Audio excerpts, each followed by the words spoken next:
సవరణ చేస్తున్నటువంటి నరేంద్ర మోడీ గారిని అభినందిస్తూ ఈరోజు అంతటా కూడా దేశమంతటా కూడా అవగాహన సదస్సులు నిర్వహిస్తున్నాం. అందులో భాగంగా ఈరోజు ఆలేరు పట్టణం బీజేపీ రూరల్ అధ్యక్షుడు కుమార్ గారు, మన గంగేష్ గారి ఆధ్వర్యంలో ఈరోజు అవగాహన కూడా కల్పించాం. రైతులందరికీ ఒకటి మేము విన్నపం చేస్తా ఉన్నాం. పేద బడుగు బలహీన వర్గాలకు చెందినటువంటి ఈ వక్స్ భూమిని అన్యాయంగా అన్యాక్రాంతం చేస్తూ మత పెద్దలు, ముస్లిం మత పెద్దలకే ఆ యొక్క భూమిని పట్టా కట్టించుతున్నటువంటి వైనం. ఈరోజు ఎంఆర్ఓ గారిని మేము అడిగితే ఈ యొక్క వక్స్ కు ఒక ట్రిబ్యునల్ ఉంటుంది, అంటే సపరేట్ ఒక కోర్టు ఉంటుంది. మన కోర్టుకు వాళ్ళు రారు, కానీ వాళ్ళ కోర్టుకు పోయి వక్స్ కోర్టుకు ట్రిబ్యునల్ పోయి మనం కోర్టులో పిటిషన్ వేయవలసిన అవసరం ఉంటుంది. మనం అక్కడ వాదోపవాదాలు వినిపించవలసిన అవసరం ఉంటుంది. కానీ ఇప్పుడు నరేంద్ర మోడీ గారు చట్టం తీసుకొస్తున్న సందర్భంగా ఆ యొక్క వక్స్ బోర్డు దగ్గర ఏమున్నది, ఉదాహరణకు రైతులు ఇప్పుడు చెప్పినట్టు షారాజ్పేట రైతులకు ఎన్నో సంవత్సరాల నుంచి పాస్బుక్లు ఉన్నాయి, వాళ్లకు రైతు బంధు పడుతుంది, ఎన్నో సంవత్సరాల నుంచి సాగు చేసుకుంటున్నారు. కానీ వీళ్ళ దగ్గర ఆధారాలున్నాయి, పట్టాలున్నాయి, పానీలున్నాయి, పాస్బుక్లు ఉన్నాయి. కానీ వక్స్ బోర్డు అని మా వక్స్ చెందింది ఈ భూమి అని బ్లాక్ లిస్ట్ లో పెట్టారు కదా. మీ దగ్గర ఏం చట్టంలో, మీ దగ్గర ఏం పేపర్లు ఉన్నాయో తీసుకొని కోర్టుకు రంటే వాళ్ళు కోర్టుకు రారంట. అంటే కోర్టు పరిధిలోకే ఈ చట్టం లేదు, వాళ్ళది రావాల్సిన అవసరం లేదు వాళ్ళు.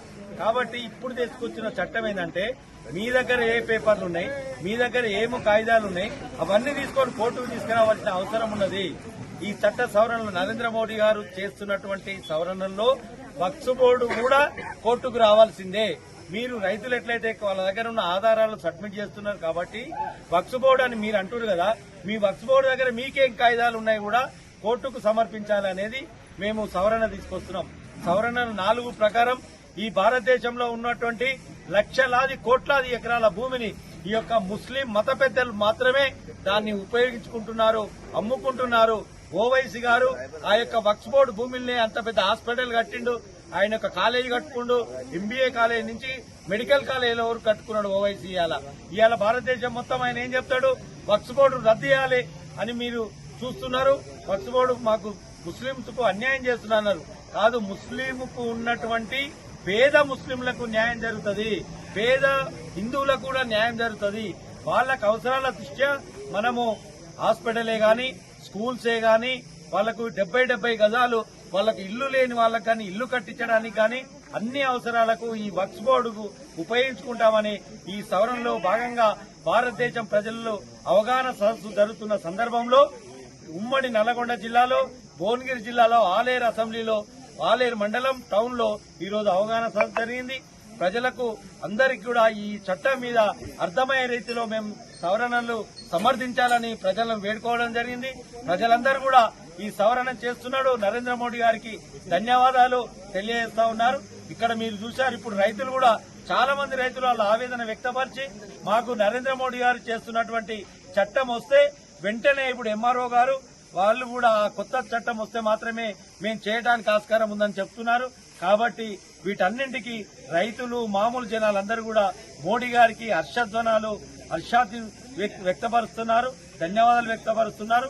కాబట్టి నరేంద్ర మోడీ గారు చేస్తున్నటువంటి లోక్సభ, రాజ్యసభలో బిల్ పాస్ అయింది. తర్వాత దీని బిల్లును కూడా ఇంప్లిమెంట్ చేస్తాం.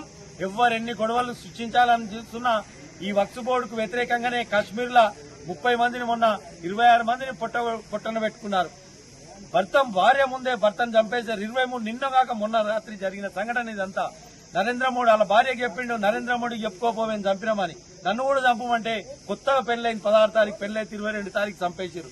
ఇదంతా మోడీ గారు అభివృద్ది పథంలో తీసుకుపోతున్నారు, ముస్లింలకు వ్యతిరేకంగా ప్రదర్శిస్తున్నారని ముస్లింస్ చేసిన పని అది. ఈ ఉగ్రవాదులకు వ్యతిరేకంగా కూడా ఈ రోజు మనందరం కూడా ఏకం కావాల్సిన అవసరం ఉన్నది. ఇక్కడికి విచ్చేసినటువంటి మహిళా సోదరిమణులకు, రైతులకు, పార్టీ కార్యకర్తలందరికీ కూడా పేరు పేరున నమస్కారాలు, ధన్యవాదాలు.